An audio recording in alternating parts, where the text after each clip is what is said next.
Brew Shockalaka.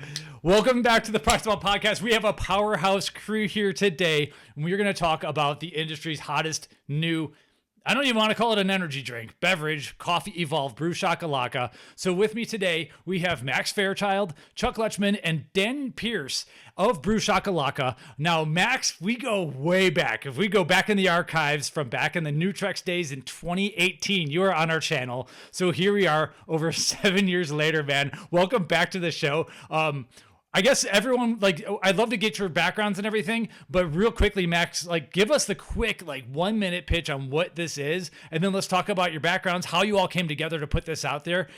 Because as you can tell, I'm excited. I love this stuff. I wanted to do something that, you guys know me for a long time, back in 2018. I want to do something, if I did something on my own, I want to make sure it was really disruptive in multiple ways. So to start, you have, in my opinion, the first really badass flavored, decadent dessert flavored, zero sugar, coffees in the market. Take that, now add in no dairy, add in a fully transparent energy drink profile that would be comparative to any energy carbonated energy product on the market. Throw in some, keto friendly, et cetera. A lot of buzzwords on that side of it. And also the brand itself to be disruptive. We're going to do a lot with music, a lot with comedy, retro branding, just a lot of fun stuff that way. So the words lifestyle and disruptor are used too much. I wanted to really lean into being a disruptive product, a disruptive brand, and a disruptive team behind me. Awesome. Thanks. Yeah. So excited to have you back. It is decadent. I think you nailed the flavor. I'm drinking the salted caramel at least. So we'll get into that. Chuck, we haven't formally ever had you or Dan on the podcast. So can you guys give us a little bit of your backgrounds? All three Sure. of you. Well, clearly by looking at me, I'm the oldest guy on the podcast, probably one of the oldest you ever get. I started in this industry in 1998. I moved to Texas from Alabama, and I started a nutrition store in Plano that just went gangbusters and went really good. Opened 3 more in Texas and 1 in Jackson, Mississippi. But after a few years, I could tell I wasn't going to get rich in the, individual nutrition store. So I bought part of Lone Star Distribution. So John Hoffman was the founder of that company. We were good friends, and he's what really gave me my opportunity to really have some success in the industry. The good thing is that was in 2004. As soon as I bought into that company, we immediately hired Max. So I met Max in 2004. He was an employee of ours, and you can tell by looking at Max, he obviously knows the products and knows a lot about the industry itself. So we knew that within 6 months he wasn't going to stay working at Lone Star. We couldn't afford to pay him what he was worth. So he got hired by a couple of brands, but they let him work in our office.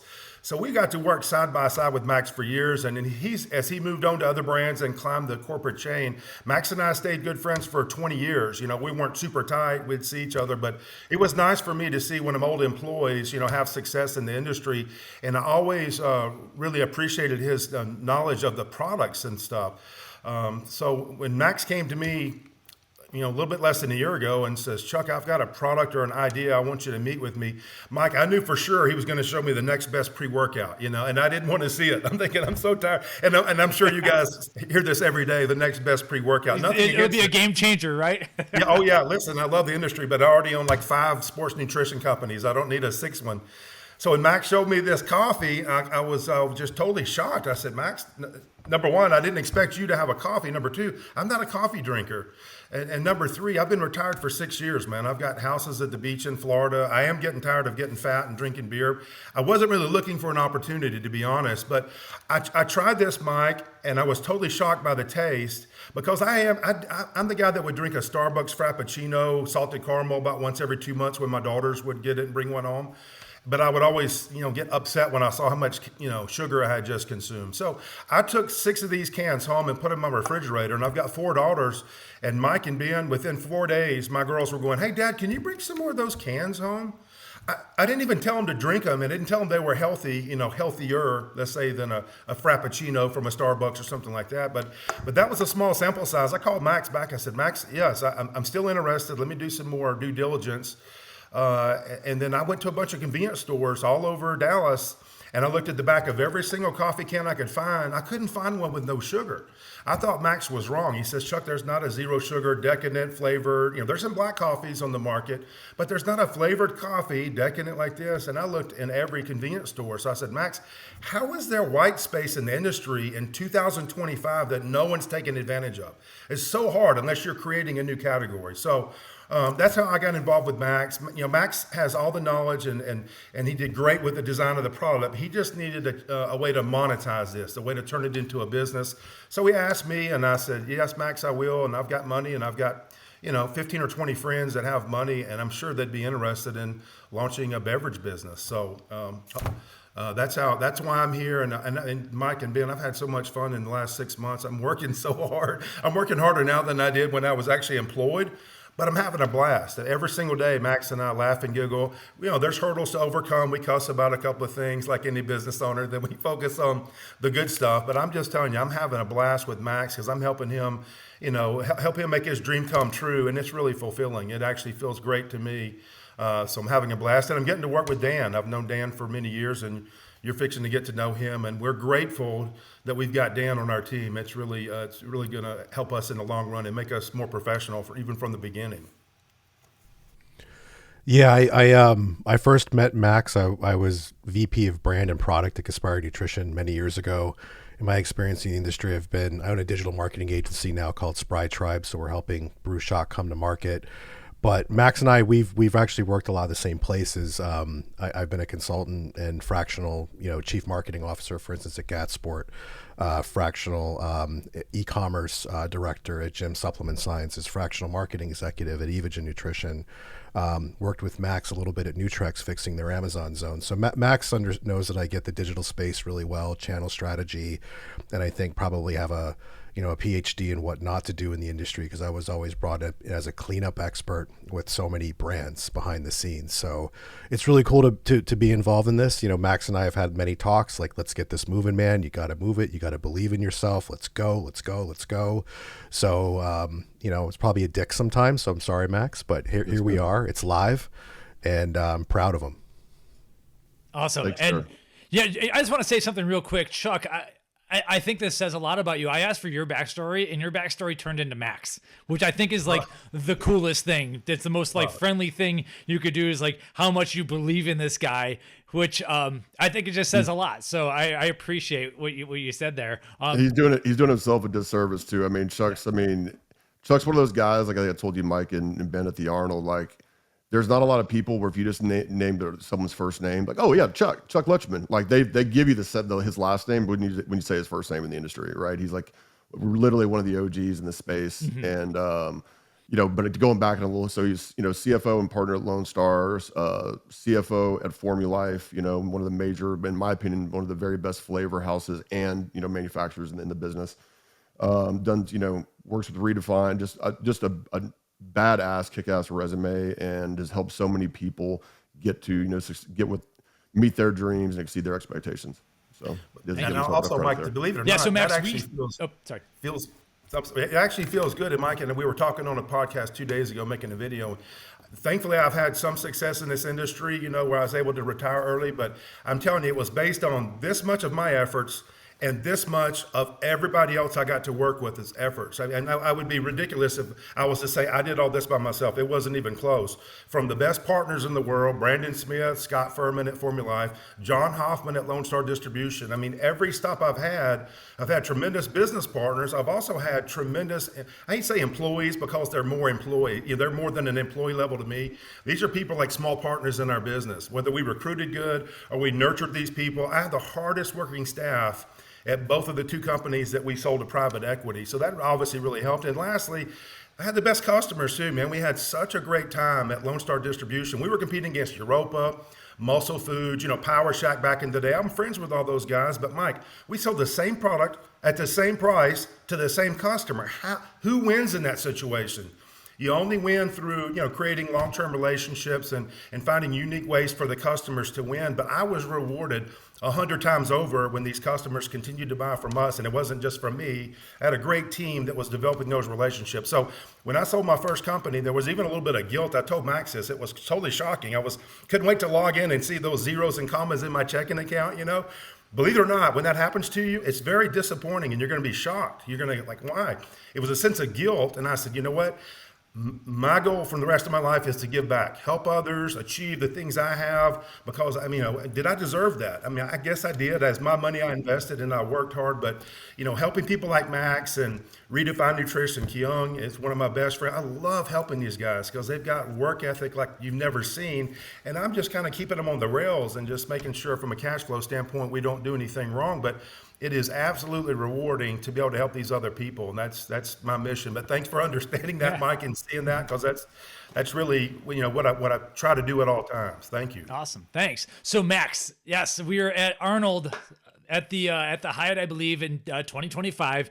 You come up to me and I'm like, Max, where have you been doing? Because we see you with a couple brands here and there, and then it seems like you fell off the radar, and you said, Mike, I have this thing coming. And of course, a similar response. Oh yeah, here we go. And the next game-changing pre-workout. And then you start kind of rapping to me about Brew Shock, quite literally. And so, kind of give that pitch about what you want to do with this brand, and tell us like how things went from A to Z, because launching this has probably not been easy.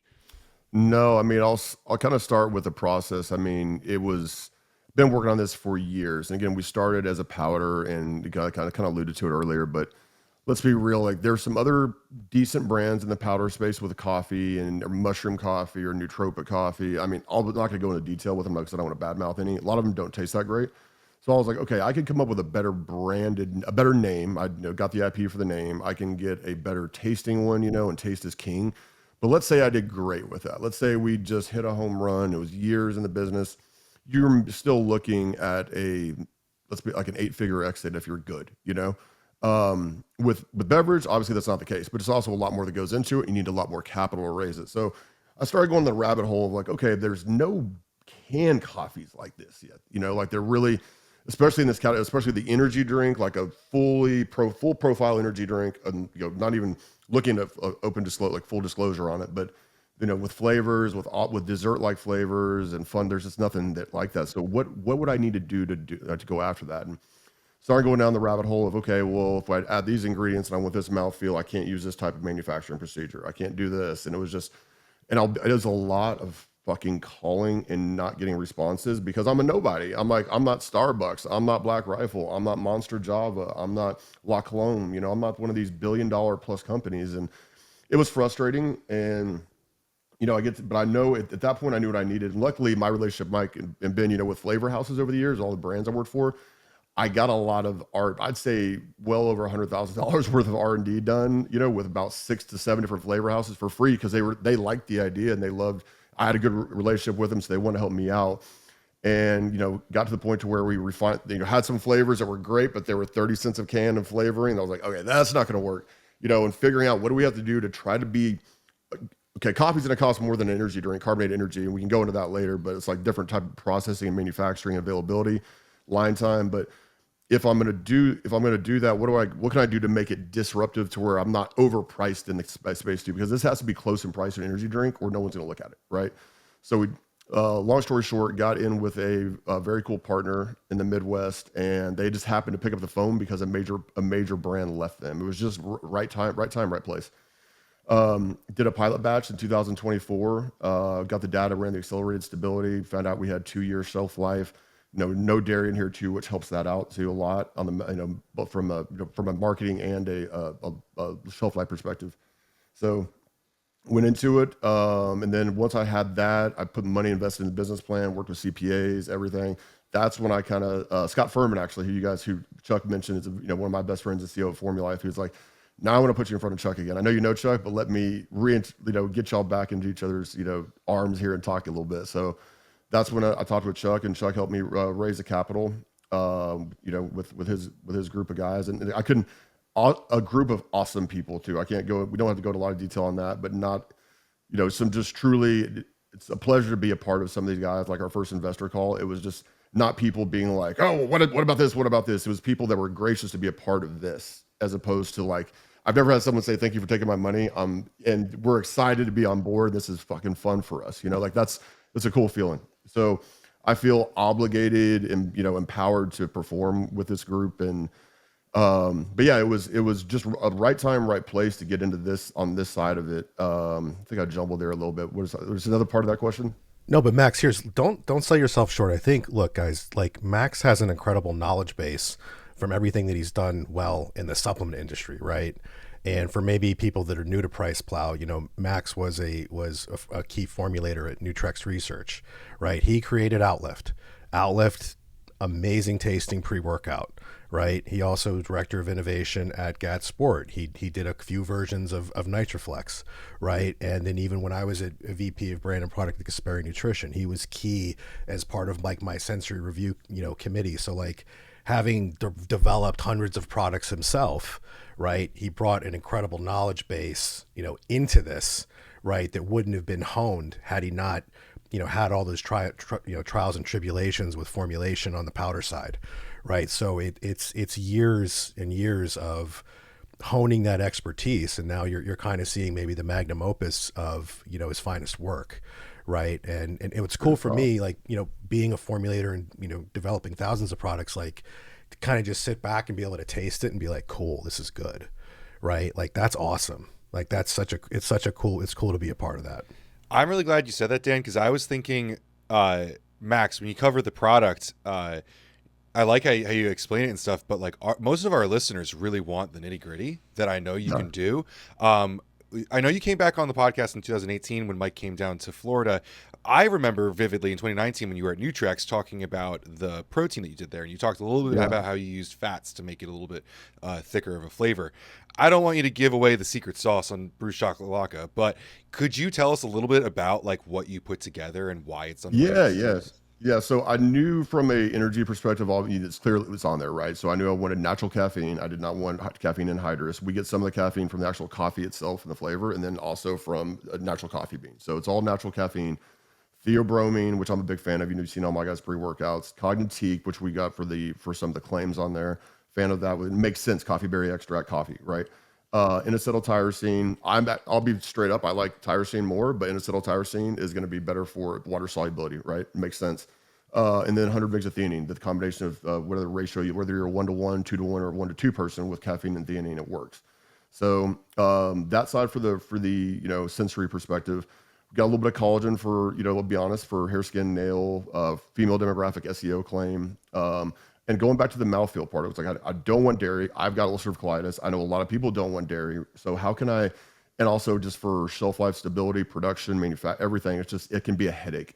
So with dairy tankers, everything. So I was like, okay, same type thing, Ben, like you mentioned, like what can I take from what we did with like ISOFIT and some of the stuff and I kind of learned, and I'm gonna have to give credit where it's due. Like Scott Furman was a big part of that, and him and I working together in the flavor lab over at Formulife and figuring out how can we get an isolate to have a badass mouthfeel. I'm like, can I still extrapolate those emulsifiers and some of that same, from MCT and some other ingredients in here to get that same that thicker mouthfeel to where it's almost like a latte, not a black coffee, without killing you on calories, without without giving the dairy thing. So that's a lot of that time into that, Ben, is good catch. That came from those hours, and like Dan said, with the powder stuff, and it was cool for me to see that there was you could extrapolate that from powder to can, I think when I tasted this and I realized it was dairy free, I realized there was more than just MCT doing the job here. So I'm incredibly impressed by what you put together. You have MCT, then there's a couple acacia fiber, agave inulin. Lower down, you do have the the collagen peptides and everything, which may contribute to that mouthfeel as well. So what you've crafted here is totally fantastic. You mentioned that there were some flavor houses who supported you along the way. Is there anyone you want to shout out just as a thank you or anything? Because that's pretty cool. Yeah, I mean, the one that I'll give the biggest thank you is Zoom. Those guys, I mean, some of their powder work, you guys can't, most of the products I did, and I would like to kind of bounce around, like use a little Zoom Essence, use a little Sensapure, use a little some of these back and forth. But I mean, for the most part, Zoom was always the one I went to the most with powders. So it's funny because we did one of our first batches with them on the coffees, and learning different manufacturing procedures and Retort, understanding what that is, and like burn off sensation and like a sulfuric smell that you get in the beginning, and a lot of things I was new to. I was like, holy shit, what's that smell? I was like, oh, you weren't supposed to open it that fast. It's finding that stuff out and then trying other ones, like, oh wow, that tastes so good. And then seeing the price point of this versus And then Joe Santini being promoted to VP over there at Beverage, and having a close relationship with him, and him getting me in front of who I consider to be, I don't want to give away the secret sauce, but there's a certain person over at Zoom who is like the king of coffee, I'm just going to say, and all things Retort. He's just been an awesome guy to work with.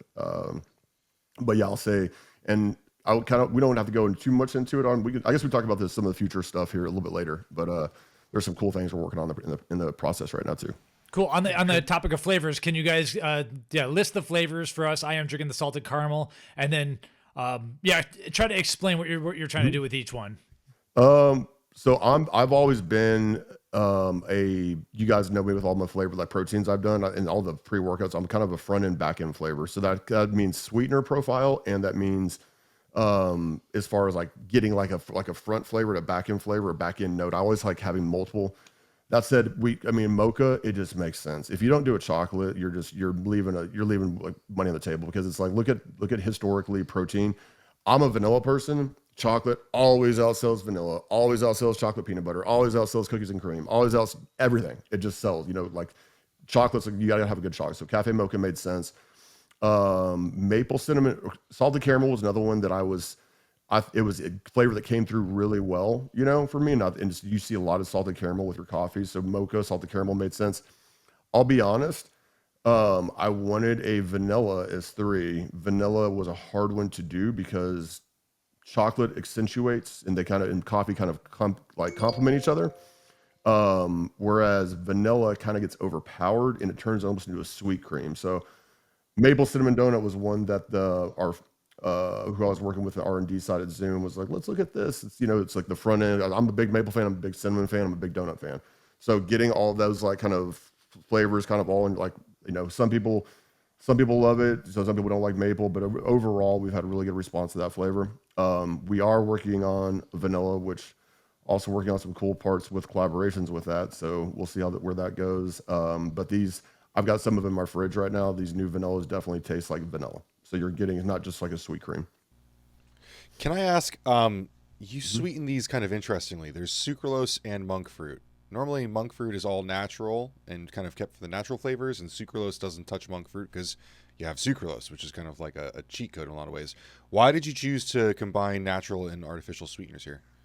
I think honestly, from my days in the powder space, NA always looks better than artificial, and I'm just being 100% honest. Number 2, kind of going back to front end, back end sweeteners, understanding where different sweeteners hit on your tongue in the process of swallowing something. So I didn't want to have sucralose and Ace K. So I wanted the monk fruit being a back end sweetener. I thought that made more sense. So do I think we're going to have a natural version at some point? Absolutely. This is more the mainstream product, and if you look at 99% of sugar-free energy drinks, all the major ones have sucralose in them. So, and more bang for your buck, more powerful sweetener. It just, makes sense for that mainstream product. So when you say NA, you mean natural and artificial for people listening. Yeah. So it's the combination of natural and artificial that it looks better than just saying artificially sweetened. That's really smart just from a marketing angle. Cool. Mike, do you have a question? Yeah. So let's go through some of the process. I think it was Chuck. Someone mentioned that there were some swear words along the ways. What were some of the other challenges? One thing you mentioned, kind of, for instance, were the smells, things that you didn't expect that we don't deal with all the time in pre-workouts. Can you go through some of the swear word moments that got you to this launch here? Chuck wasn't around for the initial smell part. I can tell you 1 or 2 of them on the swear word. The funny thing is, Max is used to working for Gaspari and Nutrex and all these pretty big companies. So when they have an issue with their vendor, they can holler enough, and the vendor does whatever they can to make it, oh my gosh, we'll fix whatever, Mr. Rich Gaspari or whoever. Max has never owned his own business, and we're a nobody right now. So when we have an issue with the vendor, Max wants to get mad. I hate to say scream and cuss, but he fire off this mean email. I'm thinking, Max, they're laughing at us. We're the smallest customer they have in their whole book. Like we can't swing a bat at them and make them jump. But before I said press send, I was like, hey Chuck, I deleted that email, and he's like, I sent him the draft. He's like, good thing you deleted that email, But I'm learning. Usually I'm the hammer, and I'm like, dude, like. Yeah, it's like this is the baby. This is my baby. So you're super defensive of it, but at the same time, it's also, I understand, going back to what we're saying, the biggest part for me, Mike, was just line time, like understanding that. And trying to get into this coffee space that's why there's not a lot of coffees out there. I mean, there's just not a lot of manufacturers, and there's not a lot of line time if you find them.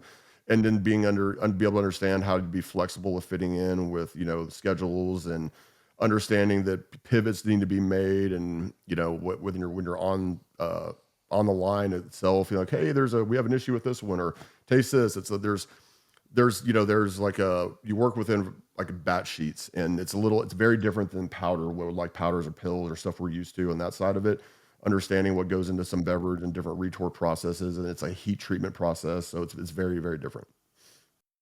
Okay, that was going to be one of my follow-up questions. Like, how is coffee different than something like a C4, for instance? Yeah, cold fill pasteurization with all of your carbonated energy, and a lot of manufacturers out there, and with there being it's with such as like a hot trend, there's more and more of those manufacturers popping up. It's a lower barrier to entry, just like supplements. Like, I compare that to the great boom there, to where like powdered supplements was like 10, 15 years ago. I'd say energy drinks are more of that space now. So there's more manufacturers popping up with lower MOQs. And don't get me, dude, I drink energy drinks too. I think we all do here, right? Like, I'm by no means am I bad mouthing that. I want there for that person that maybe they drink 800 mgs of caffeine a day. Maybe they drink 400. Maybe they drink, whatever that is. I mean, caffeine's the most like the addictive drug that we have in the US. So it's like, what can I do if they want to, in the morning, if they want a coffee instead instead of a carbonation, that one point, or maybe midday, instead of that, they want a tea, which we'll talk about later, instead of, so we're leaning into the non-carbonated sector very hard. And Mac, just to go a little further, a retort packaging, it's, you know what an autoclave is? That's what surgical instruments are put in between surgeries. It pressurizes the instrument, but also raises it to a very high temperature to kind of sterilize the stuff. So in retort coffee manufacturing, after these things are filled and sealed, they go into these huge, looks like an oven, but it's a pressurized oven that keeps it at 256 degrees for 14 minutes. Which is great for us. Number one, it adds a lot of cost to manufacturing. You can imagine it does 1,500 cans at a time, and we're running 300,000 cans. You can imagine the dwell time on just the retort process adds a lot of cost, but it gives us a 24-month shelf life, not just for no harsh freshness of the product, but you don't have any flavor degradation. This thing tastes, we've got some pallet cans that are 16 months old now. They taste fantastic, like they were brand new. So from a logistics and a cash flow standpoint, and you guys can imagine starting a new company, how much do you make on your first run? You don't want to do too many, because you don't ever want to have to throw any out or having at Dollar Tree one day because they've got 1 month left of expiration date on them. But when I found out we were at 24 months, man, that because from a logistics background, from distribution, I know, grocery stores and convenience stores won't accept anything unless it's got 9 to 12 months minimum left, of shelf life on it. So now that we've got 24 months to start with, I told Max, I said, man, that makes us breathe a lot easier, knowing that we're going to give away a lot of cans in the first run anyway. Cold cans in hands is how you sell a drink business. So I said, Max, we'll probably give away 20-30% of the first 600,000 cans that we actually produce. Which is it's in our business plan. We know that's part of our marketing expense because we believe in the product. And Mike, you guys have had a whole can, thankfully, and you've seen people taste this and they go, man, this is really good. They're hopefully most of them are happy with the taste, but that's your first experience. But the lasting impression is the way this makes you feel. Going back to those ingredients, I told Max after I had a full-size can, I said, man, I've got tons of energy, no jittery, but it lasted for hours and it almost put me in a good mood. And I said, Max, what was in this again? He went over these ingredients. This isn't just an energy drink to give you energy. I mean, whether it's the nootropics, something in here is different to me than just drinking a Monster Energy, which I love. I love Monster Energy. I drink it every single day. But this feels different than a typical energy drink. And again, it's because of Max's formula. So I just want to stress that to viewers. If you taste a can, please drink the whole thing so you can experience what we're talking about. And then I think you'll understand, what the value proposition is with our product. Mike, we had we guys who missed the call, but Mike Gracie, who is our VP of sales, he was national sales manager at Monster, was with C4 prior to that. Mike, I called him when he was, been talking to him for a while about this, but he was with, he has like a truckload of rain and other things, and like, Mike, try this coffee, and he calls him, he's like, bro, what do you put in this? Did you spike something with this? Did you put something we're supposed to put in this fucking pilot batch? So I'm like, no, but I like the way you're sounding right now. That's a good sign for me that you had that energy from, and that coming from someone that's got literally drinking energy drinks all day, So that for me was a good sign. It's also just, it's carbonated, non-carbonated. It's a lot easier to get that drink down fast as opposed to, which is a nice change. I find myself finishing these rather than them sitting on my desk, which can happen with carbonated energy drinks. Yep. Also, it's 12 ounces versus 16, so less water to get through. I really like what you did just with the formula in terms of like, there's the naturally occurring coffee, right? But then you're kind of, I don't want to use the word spiking because that sounds like a bad word, but you're like kind of like modulating the experience that you're getting from coffee with other things that naturally occur in coffee. Or theanine's more of like a tea thing, but you're like kind of like modifying the experience to exactly what Chuck is talking about. It is a coffee, but it gives a really nice experience. I drink coffee for the flavor. I don't really drink it for the caffeine because I have a problem with caffeine. It doesn't do very much to me anymore. But I actually can feel these cans when I drink these, and I think that's kind of special. I love the NSC little tyrosine. I'm with you. I am a tyrosine person, but I've learned that in drinks wise, it's maybe not a viable option. So it's kind of it's a great like kind of just package without being too much. Can I ask? No, I'm sorry. Go ahead. No, I was going to say too, like he was able to do this, like using Retort. There's actually no benzoates or sorbates in this either, right? So none of the preservatives you would see in the normal like energy drink class of products are in here. And I think, look, just to your point, like, coffee has certainly like natural occurring alkaloids. It's just adding more of certain ratios, and that's what really gives it an amazing feel, for sure. Yeah. Can I ask, labeling wise? Sorry, you guys use a nutrition fact panel. I know this is like a big discussion these days, and I feel like you guys could probably entertain a good conversation about this. What ended up making you guys go with nutrition fact panel? And then was the panel below it kind of like the fix so that you could talk about the ingredients in it? Yeah, and I'm going to give credit where it's due. For me, I think one of the first disruptors in the energy drink category in the last decade was Ghost. They saw what Monster was doing, what Red Bull was doing, and they disrupted in two ways, in my opinion. They disrupted with flavor collaborations, which we all can applaud to this, to this day. No, and we've had imitators since then, right? Number two, they did it with a fully disclosed panel right in the bottom. I actually took their lead on that. I saw what they did, and for me, putting the nutritional facts panel bin, it gives you less issue with some of your food, drug, mass, and convenience, right? So that's the goal is FDM&C for us, and there are still some accounts that are going to prefer. They're going to give you less grief with that. Dan was mentioning is some easier Amazon restrictions for a beverage as opposed to a dietary supplement as well. So I wanted to show that, hey, we are fully disclosed and we're not going to hide anything at the bottom. So I want to take kind of kudos to Ghost for doing that.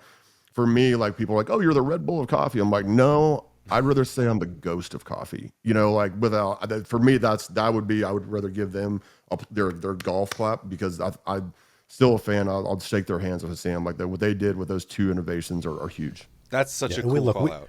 Go ahead. Yeah, and we love Ryan Hughes. He worked with us at Gasperi Nutrition. He was my first signed athlete, and we had a lot of fun back in the day. So. I gave Ryan so much shit for being the first one of the first men's physique pros, and I was meathead bodybuilder at Gasperi days, Max, and Ryan's this good looking, studly fucking board shorts guy, and he's probably listening to this like laughing like jackass right now. But we love Ryan. Ryan's awesome. Good dude. Awesome. So yeah, regarding this formula, one thing we haven't talked about, Chuck, there's a couple of reasons why this is feeling good. So one of the ingredients we already mentioned, I like what you did is you kind of deconstructed coffee and reconstructed it in a better, more efficacious way. A little bit of that tyrosines that help with focus, but so the CognatiQ ingredient that was formerly known as neurofactor, which is, in my opinion, one of the reasons why Ghost Energy feels so good and better than a lot of the other energy drinks. So the new name is CognatiQ. I think Ghost gets to keep the neurofactor name. L-theanine helps modulate a little bit of the caffeine ups and downs and everything, so that's good. And then you added more theobromine, which we talked about. One thing that we haven't mentioned yet is that you have a large 560 milligram dose of potassium in here, and up high in the label, dipotassium phosphates in this can. And so like I go vocally a lot. Like if you're not feeling great, I think potassium is one of the easiest ways to make yourself feel better. And so I think like this is alone one reason why people drink this. If you perk up or you feel like a little bit fixed in ways, in my opinion, I think the sneaking of that much potassium in here is a great idea. So those are my reasons why I think Chuck's feeling so good here.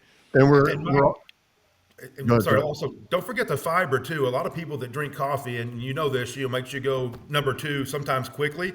The fiber in this, 3 grams of fiber, actually makes it easy on your stomach. Even people that don't feel like they can digest coffee very easily. Again, Max added that. That's not naturally occurring in this product. He put 3 grams of fiber on there for a reason. So again, it's just another selling point, SEO term, but it's enough to make it easy. Coffee on the go without the go. Yeah, here's the thing, guys. With this product, like, look, when you really get into beverage and spin state and everything, like better for you is in, right? This really is like better for you. Like it does have fiber. It is 0 sugar. Like when you actually start comparing like the taste profile to Starbucks, like a Frappuccino, for instance, right? You realize, wow, it has 18 times like less calories. Like it's just, it checks every box, and it's formulated. It's lock solid. So like I think, just in terms of positioning who we're going after, like, look, like people love really like Dunkin' lattes, Frappuccinos, all those things, right? This has that flavor profile just with 0 sugar and like literally like 95% less calories. Yeah. Right. So it checks all the boxes there, and it tastes amazing. So, and for people drinking the sugary drinks, this has 3 grams of MCT, which isn't. Yep. It's not like a 10 gram or like maybe if it's clinically studied, but that's enough that you're going to get some ketone generation. It's going to, instead of turning into sugar, it turns into ketones, and that feels good, especially to people who are ketone naive. So yeah, well done with the formula and everything. You guys have talked a little bit about the business. So like Chuck, you mentioned 300,000 cans, and maybe 600,000 cans got thrown out there as well. So I kind of want to talk about what the business pitch was in terms of where you want to take this, like target demographic. What was kind of the business plan you're talking to investors about? Distribution is obviously your thing. So can you get us into how you are going to get this into the FDM world? Sure. First of all, when we talk to every single investor, I started every call with, this is an investment. There is some risk. I mean, there's no question. If someone starts telling you how rich you're going to get, run from them. Thankfully, most of these investors have invested with me before in some other companies, and we have had some success. They know I'm extremely conservative, chief financial officer. I'm very tight with money. I don't like spending any money. But the good thing, I think what helped us, Mike, because we all grew up in the fitness space, we still have all these relationships, and we're launching this in the fitness space. Thank goodness, Fitness Connection. Crunch Fitness. Some of these guys have already jumped on board with us. We felt like we would have a fairly easy route to market, at least getting shelf space in some of these gyms. Now we're doing demos in these gyms and making sure our marketing pool is going to work. We're starting in the fitness space. We want to evolve eventually into regional grocery store, national grocery, and then convenience store. Monster gets 65% of their revenue from convenience stores in America. So to hit it big in the beverage space, hopefully you're going to see this one day in a 7-Eleven, Circle K, KC, stuff like that. But by starting in the fitness space, we can make enough money in the fitness space to turn a profit. We can also work out any kinks. I don't think there's any kinks in the formula by anything.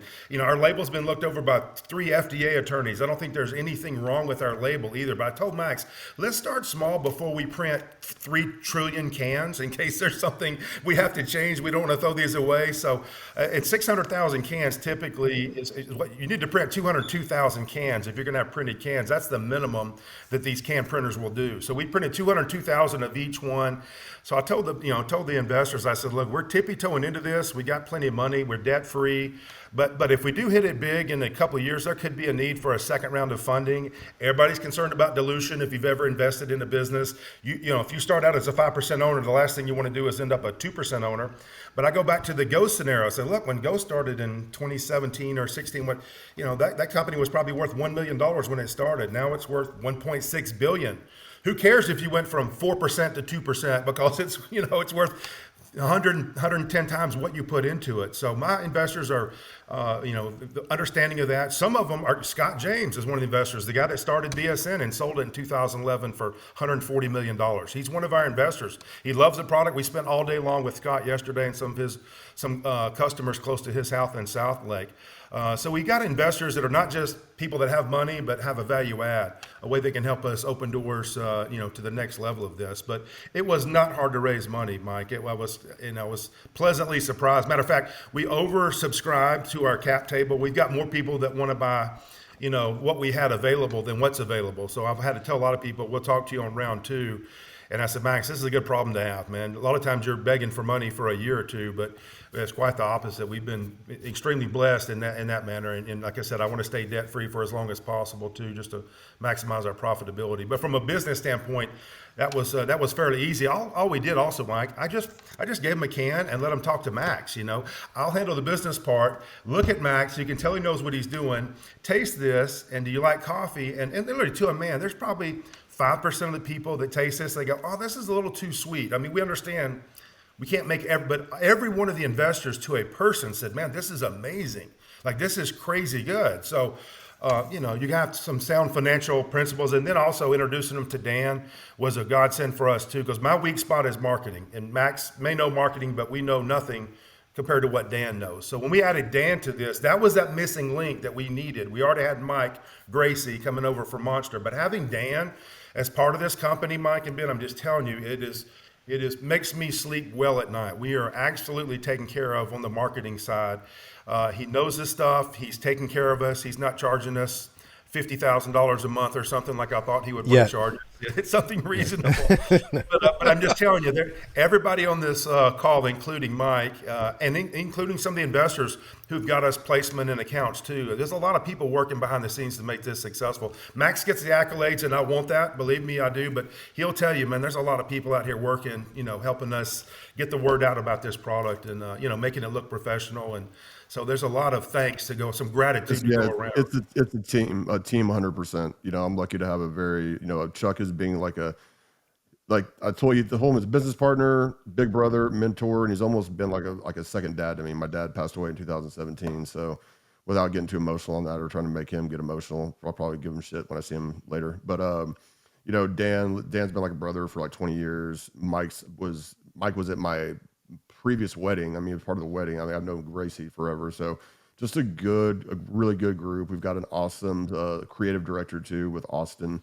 We're a really good, Swiss Army knife group of team right now. Like everybody's get their hands dirty, roll up their sleeves, and that's what you need with the startup.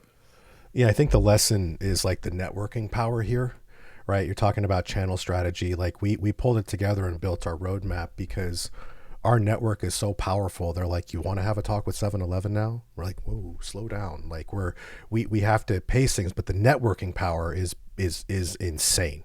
And I think just the lesson for all your listeners is when you do the right things, you're effective, you make impact, keep your connections, because look at the group that we're here with right now. It's powerful, right? When you understand the investment group behind this, it's powerful. Being brought in as an agency to help in fractional CMO, it's because of a network, right? And it just goes show, like when you do the right thing and you surround yourself with good people, great brands can be built like this, and it's a testament to networking. Sure. For all the young guys out there, keep your connections strong. It's an interesting conversation. We've heard people talk about kind of like going slower before, but no one ever really explains why. Like, could you talk a little bit about why like pacing the business is important and like what could go wrong if you just went out of the gates? I'll start and then I'll let Dan jump in. So I consulted a little bit in the past too, and I'll say one of the things I've talked to some major brands, and I'm sure I could probably name one of my best friends. It starts with an R, ends in a con in Florida, Con One. I talked to him, and when they were growing from the powder, and I told Aaron, and he'd agree with this. I was like, be careful with omni-channel, because it's like, like a powder brand that was really big with so many, your not influencers, tier operators, what they called them, right? Like the Redcon model, the First Form model, which is fucking badass. It's, it's gangbangers. It's like, it works. But then when you take that and you got these people that are making money off this side, then you get into the Walmarts, the food, drug masses, as the convenience stores, you go into beverage. A lot of those people get sour because, and a lot of that marketing power you had goes away, because then it's like, how do I make these guys happy? But then we can't turn down this PO with Walmart, this multi-million-dollar PO. So it's trying to figure out how many of these major food, drug, mass convenience partners, what level do we want to take those on in our growth phase? We want to take on like one or two a year the first 2 years, 3 a year 3, 4, you know what I mean? But when the problem happens, like Chuck was alluding to, I think is when you try to do, like, let's say, for example, we were like, okay, we're going to go into HEB, Kroger, 7-Eleven, and Circle K all in year 2. there's no way we're gonna be able to do that with debt and the money we raise. You know, you're gonna have to do a second round. And the other problem with that is just on sheer PO size alone. I mean, you could talk about factoring like some of the PO purchase orders by they come in, you know, you're paid in 30 to 60 days or whatever. But the other issue is how are you going to support their marketing initiatives on shelf or get notoriety, eye level? You know, like there's so many things going to that too. Just like with some of the gym chains, we're gonna have to support those guys with demos. It's not like you don't just get in and have a cool product and walk away from it. Like we're doing so much with TikTok Shop as a marketing engine, right? We have an awesome partner there too. It's little things like that, but going omni-channel too fast, I think for the main reasons of just sheer money alone and commitment, and also commitment to initiatives with those partners.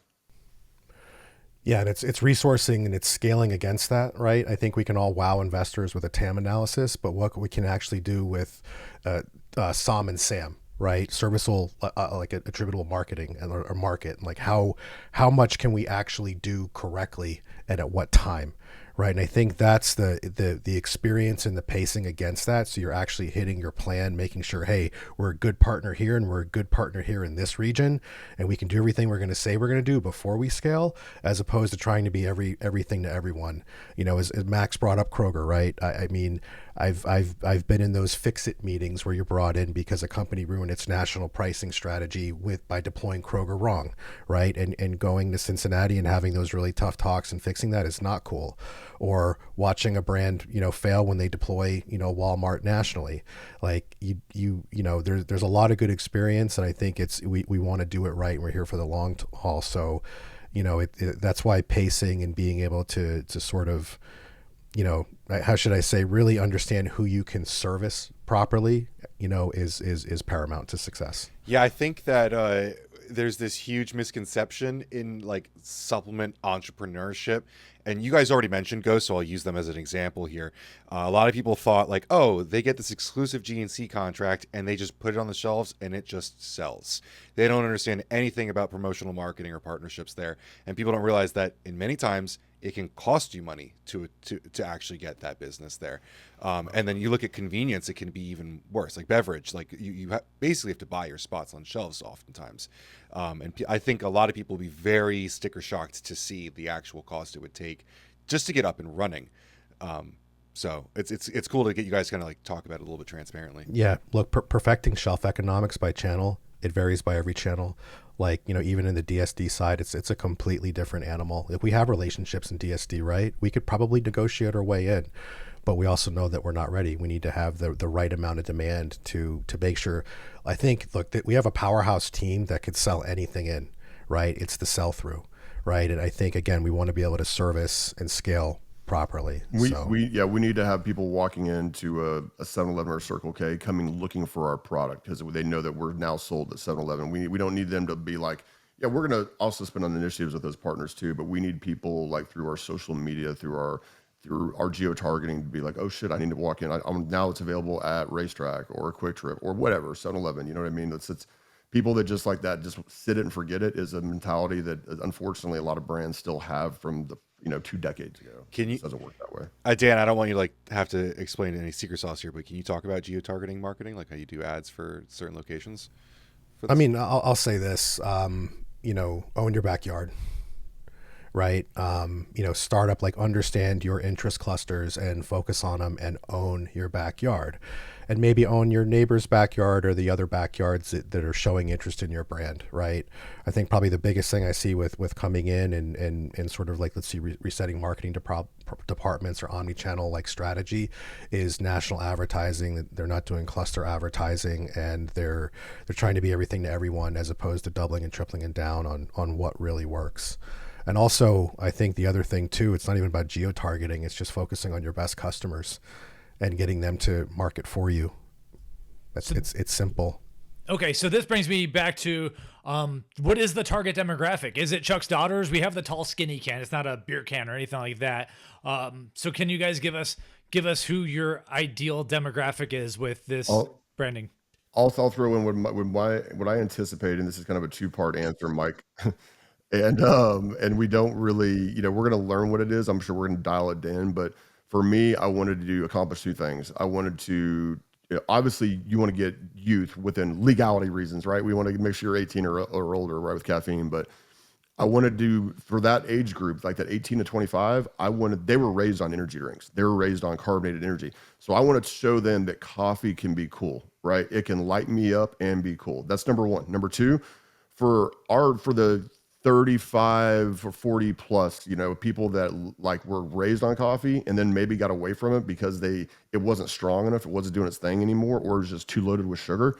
I want to show them that there's now a better for you option that will light me the hell up and not give me, because I'm on a GLP-1 or something like that. I'm not going to have to worry about getting fat or, not going to, lower calories. Just a better for you version. So it's like that, the two opposite ends of that, like, let's say like this is that age group, like 18 to 55, it's going to be that group over here, that 40 to 55, and then that 18 to 25. I think that's the main one. And who knows? I could be wrong. It could be that center group ends up being our target demographic very well.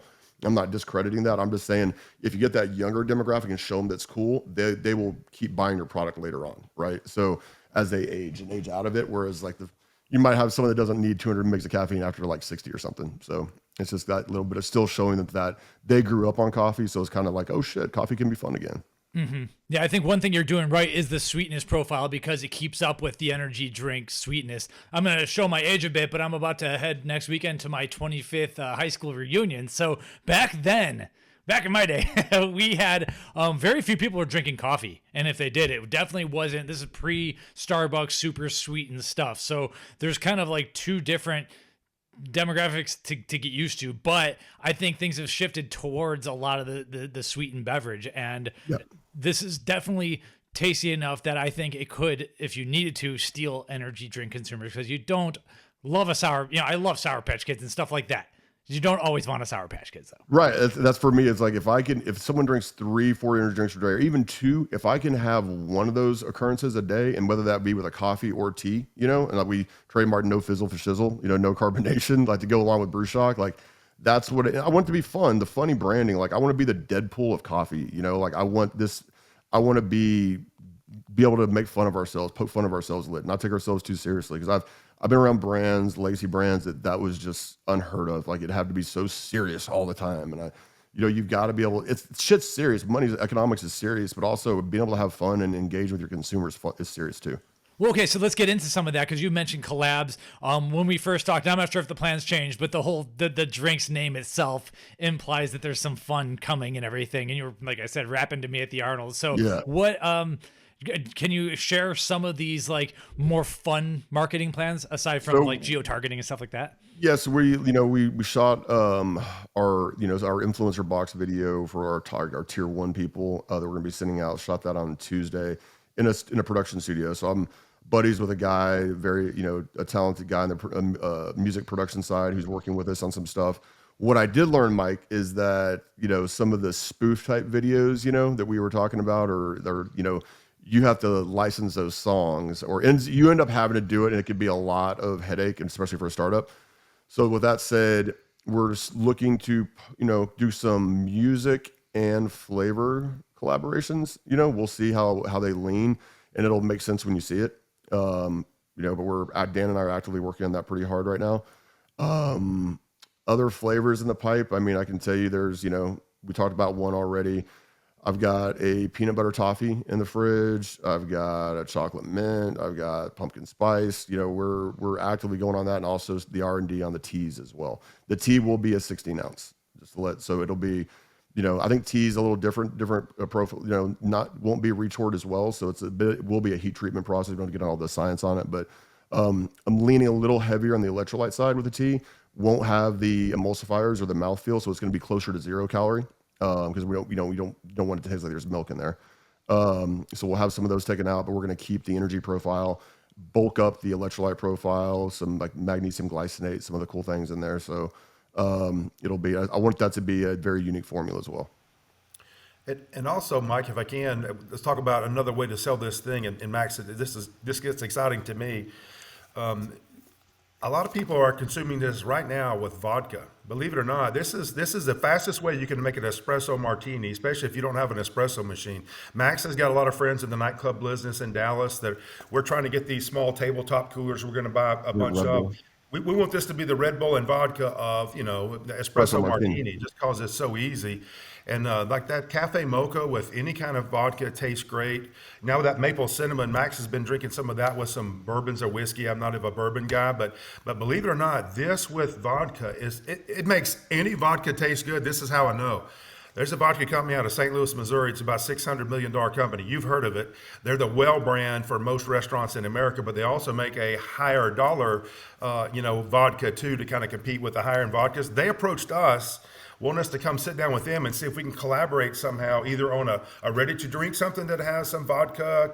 I know you got to be careful with caffeine and alcohol in a ready to drink can, or restaurant specific. Let's get Brew Shockalaka on some of these chain restaurants, and have a collaboration of the month, a Brewtini, with our Brew Shockalaka and that said vodka company. So that's a whole nother market.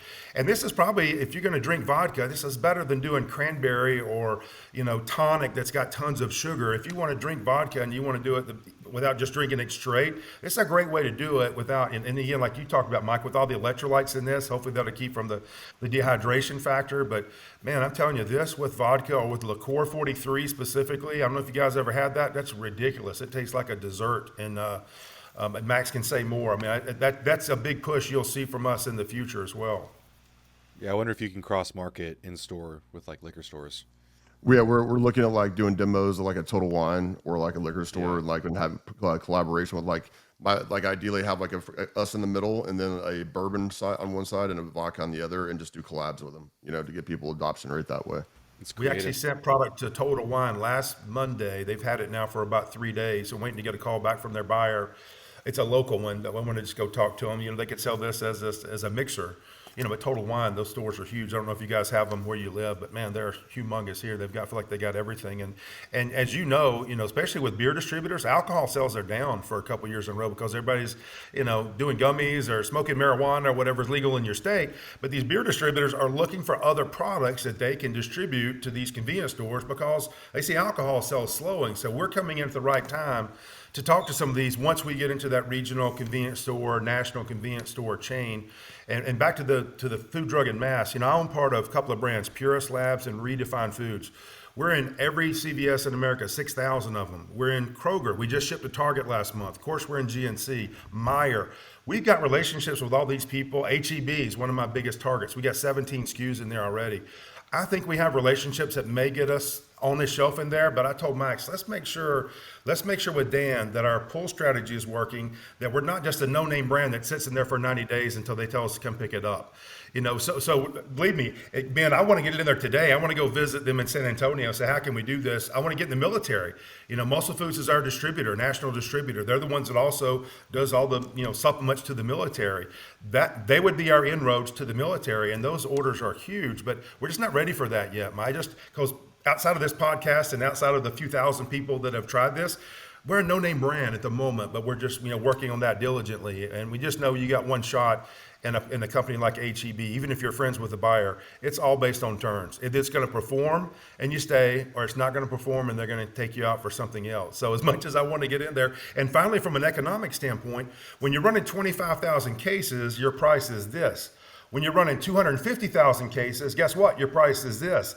You're going to need this price to be competitive in a grocery store environment. We're totally competitive in the fitness space with what we're paying for our product, what we're selling it for. But you get into grocery store and ultimately convenience store where they want to do the buy 2 for 7s and all this stuff every 60 days. Like Ben, you talked about the credits back, like a GNC corporate, we do a lot with them.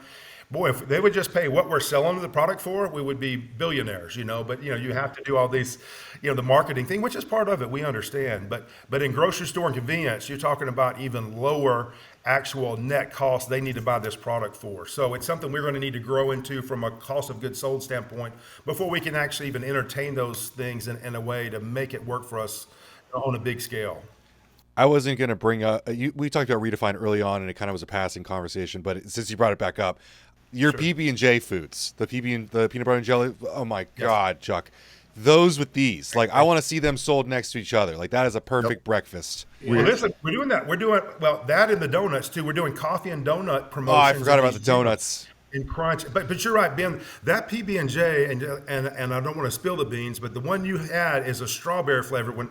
We've got a grape flavor one that is going to be a collaboration with probably a company you heard of that's synonymous with grape jelly, but you'll see that on a label coming up soon. And I'm telling you, that grape one, I like grape better than strawberry, but those could very easily be our top selling products. And thankfully, believe it or not, again, not to go to Redefine, we just shipped Target this month, the donuts.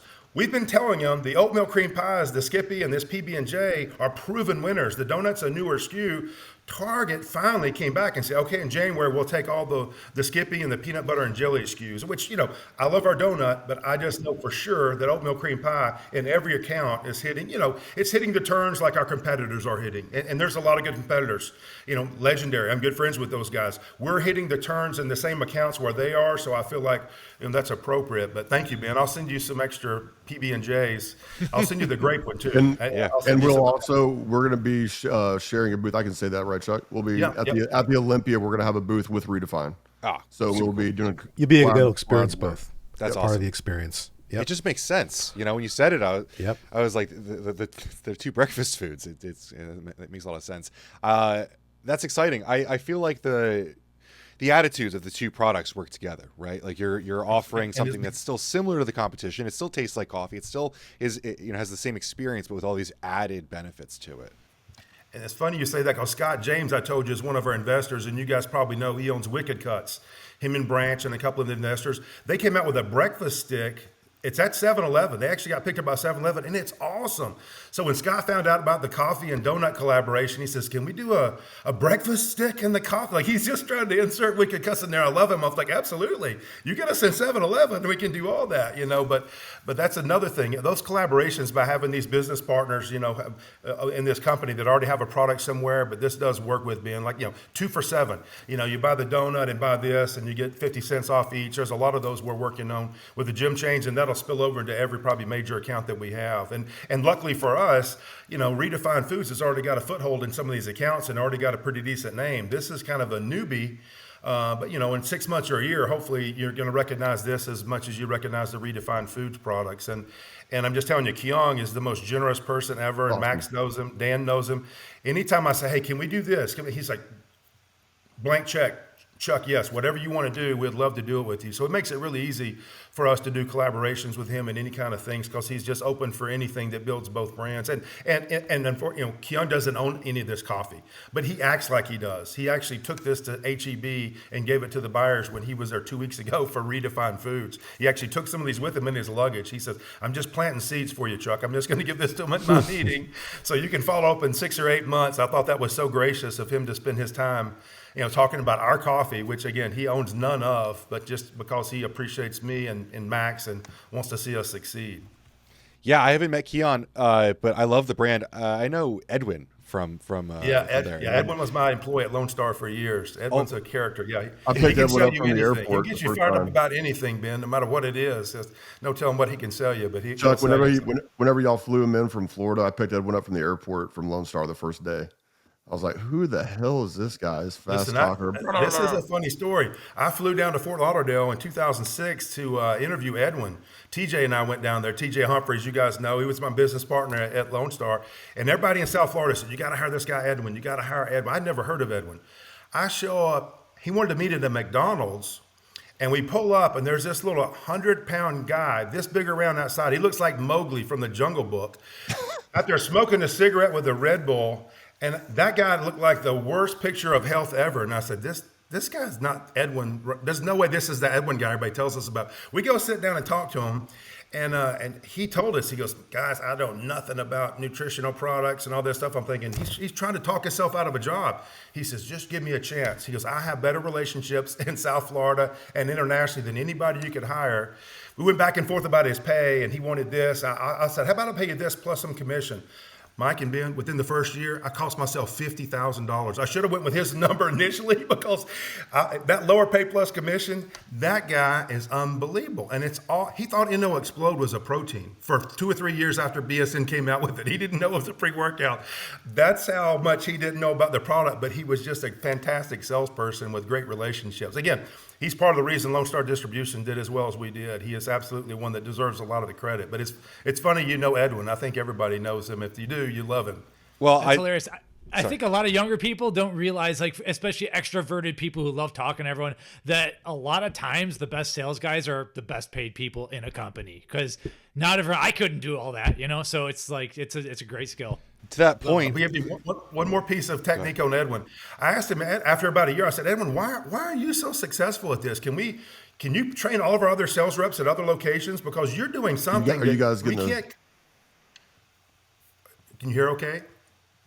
I don't know. Maybe Max has got some echo. So I asked Edwin, why are you being so successful? And this is so funny. This is back when we were competing with Europa head to head.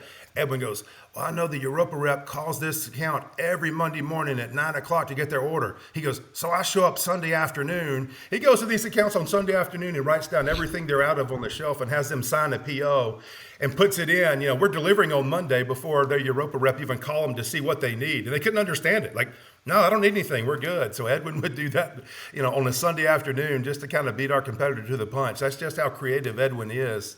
Yeah, I wish Edwin was selling this coffee. You know, maybe one day we can work that out, Max, because I'm telling you, he's such a great salesperson. 100%. I was going to say the only reason I know him is because he just randomly showed up in our DMs and was like, what's your address? I want to send you some foods. And like it just didn't care. Like we don't have any relationship or anything. I just knew his name was Edwin, and he just really wanted to. And I love that kind of passion in people. Like I love that kind of like that people like willing to pitch their product. So yeah, I'd love to see him sell his stuff overseas too. But selling beverages overseas must be a little bit difficult, I assume. Actually, we just sent some to Australia. We sent 6 cases last week to Australia on order of Purus and Phenoflex products that were going to Australia. We put it on the container. And again, I don't even know the rules down there, if our caffeine content and all that stuff's actually going to fly. But we've got, you know, True North, the distributor, you guys probably know him in Canada. He's emailed me a bunch of times. He wants us to make a Canadian version. We'd have to make it with 140 milligrams of caffeine, and there might be something we would have to take out and adjust. But he's talked to me several times saying, Chuck, I love that, man. When can we get this started in Canada? And you know, it's nice, flattering to hear that. Just logistically, it's a little bit of an issue. You know, someone's got to put a lot of money into a Canadian version. We need to make sure we have a lot of Canadian sales before we run 600,000 cans of a Canadian version, as you can imagine. Yeah. Absolutely. All right, that was a great digression. I wanted to get back to a question for Dan. TikTok got mentioned at one point. I want to kind of talk about, so staying in your own backyard and everything, how are you handling the online launch? Today, by the way, it's September 11th of 2025, so you have just recently launched. Can you give us a little bit of, and you don't have to share your secret sauce, but like where are we finding you and everything? What's the plan?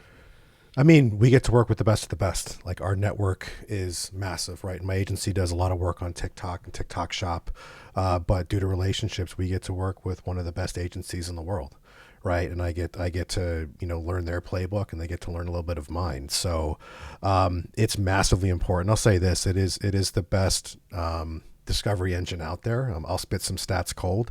You know, 62% of people on TikTok aren't on Facebook anymore, right? 42% aren't on Instagram anymore. 21% aren't on YouTube.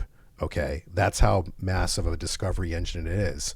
And truthfully, the creator pool is such in high demand that if you have a social following and you're not trying to be a creator and monetize it, like, you're a fool, right? So pretty much the creator to brand ratio is completely upside down.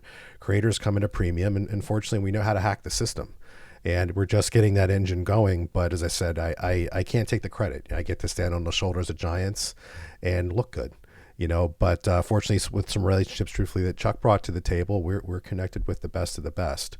And I will say it is a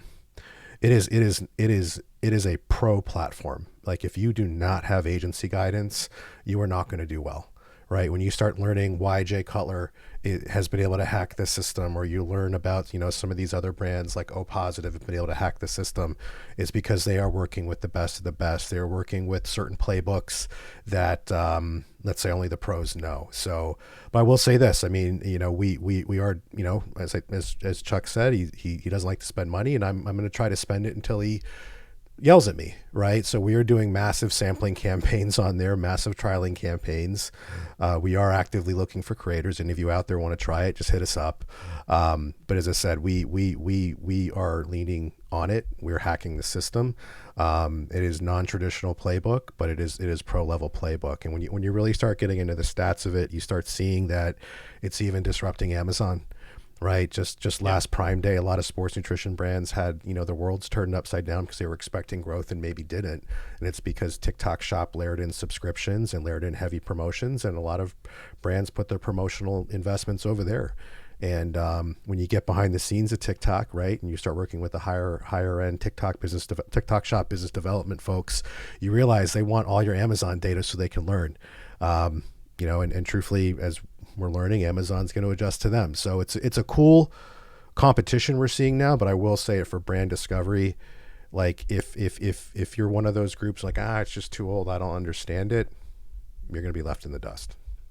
Yeah, it's wild to see all that. So you earlier mentioned that you have ambassador kits going out pretty soon. Is that going to be heavily weighted to the TikTokers? Yes. Okay, gotcha. 100%. Are we still getting one? Yeah, whatever you guys want. Unlimited supply of salted caramel. That's Yes. what I want. Well, Dan, we'll have to talk off call about those pro strategies for TikTok content.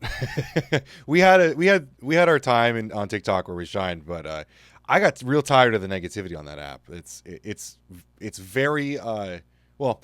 Mike used to joke I would always deploy our best content on Friday, and I'd ruin my whole weekend. Because no one gotta learn that you gotta learn to just deploy and turn off the phone. Yeah, Rogan says don't read the comments, and I'm just not good at that. Yes, yeah, but it is turning. Look, it is now a search engine, right? It is now an information engine. They've hacked Google. The Google feeds. Next is will it be able to hack the answer engines like ChatGPT and start and having their content appear now on Chat, Perplexity, Claude. That's the next let's say evolution of it. So it's as I said, you shouldn't put all your eggs in that basket. You have to have a proper marketing mix, and balanced channel strategy with that. But I will say this in terms of discovery engine, it is crushing everything right now just because of its ease of. Just from a CX perspective, it's like one-click purchases, and how the algorithm is working. It's just on another level. Awesome. Well, I'm all out of questions, Mike. This has been a very, very fun hour and a half. Yeah, absolutely. I mean, I could go on listening to you guys tell stories forever, but overall, I think we learned a lot. This is an incredible launch, incredible product. You found white space somehow amazingly. I don't have anything else. I mean, I could ask a couple specific questions, but it's about the product. But I think it stands for itself, and we're going to have some articles digging into the whole formula and everything in between. And we'll link to those. And by the way, linking to everything, we will need to want to link to everyone's either LinkedIn profiles or where do we find you? Give us the social media of Brew Shock as well as the social media accounts to follow for yourselves if you are active. We'll start with Chuck and his TikTok account, right? That's so funny. Old school. I've never been on TikTok until about 2 months ago when Dan told me, Chuck, you got to do something. Just sign up and just follow something, so you can at least see what we're doing. I'm an old school guy. I'm on Facebook, and I'm one of those guys that I have an account. And actually, I did start posting stuff about coffee 3 weeks ago. I got my high school friends going, send me some. It's actually been pretty fun. I've been sending out 3-pack samples to, dozens of my friends that have turned into customers. So that's great. So I'm just a Facebook guy. Dan can give you all of our company information. I'm just Chuck Letchman on Facebook. And I just got an Instagram account. Again, I think it's my name plus a couple of numbers because I don't know if there was another Chuck Letchman out there. But I'm not real good at this. But Dan can tell you how to find our company to see what we're posting. Every day we're posting a lot of, and it's all funny too. There's a lot of fun stuff on there. This is not just a commercial about product. We make fun of ourselves. It's really easy. Look at us. We look goofy. Max is really good about it. And but it's interesting to watch some of our videos, I hope. And if you want to tell them where to find Yeah, us. we're at Brew Shockalaka on every platform. Max did a good job of sitting on those a while back. And The then website is brewshock.com. website's brewshock.com. Yes. Yeah, just for the website, but all the tags or everything are Brew Shockalaka. So Yeah, we're on LinkedIn, we're on TikTok, we're on Facebook, we're on Instagram. And then also my personal account is just at Daniel Pierce. I'm on, IG, Facebook, TikTok, and then LinkedIn. I'm just Max Fairchild on Facebook, IG, LinkedIn. I've got a TikTok. No, I don't have a TikTok. My TikTok is a Brew Shock page. Gotcha. And so, as of right now, if someone's listening, best way to buy it is to go to brewshock.com, get a case ordered. You can do brewshock.com. You can do Amazon. Or TikTok. Or TikTok. Yeah. All right. Well, yeah, we'll have the widgets in the PricePlow on the PricePlow widgets for the show notes. And Dan, and GovX too, right? For anybody that's first responders, current, former military, government employee, teachers, Correct. 20% off all the time through GovX. There's a link. I think Dan's got it on our website as well. So please, any of the first responders. My sister's a firefighter in Birmingham, Alabama, so I gave her that link for all of her firefighter buddies and first responders, police, and everybody out that I know back in Alabama. So 20% off is pretty considerable savings on these things too. Excellent. Gentlemen, thank you so much. This was educational, entertaining. This is fun. This is a great thing. You guys have an incredible team, incredible product. We are very, very excited for you and your upcoming success. So thanks for joining us here. Thank you guys for having us. Yeah, thank Awesome. you guys so Thanks, much. guys. We'll talk soon. Thanks. Talk to you later. Thanks. right. Bye-bye.